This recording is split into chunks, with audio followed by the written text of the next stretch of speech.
Hi, I'm Sammy Sinatra with Sirius Signal. Let's get your device serviced. Start with the battery contact spring, drop it into the base, and make sure it's seated firmly in the side channel for a solid connection. Next, install the two new O-rings into the grooves. This is your primary defense against water. Now, slide the foam protective collar into position. This protects your unit against a drop on the deck. The C-1003, paired with the AA battery adapter, does not require a foam collar. It floats upright and remains visible.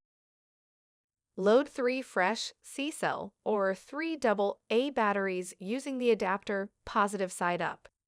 We recommend using high-performance batteries. Insert the LED module into the lens cap.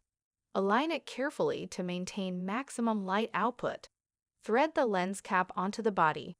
Tighten it clockwise until the signal activates. There it is. A perfect seal and a powerful electronic flare distress signal that won't let you down.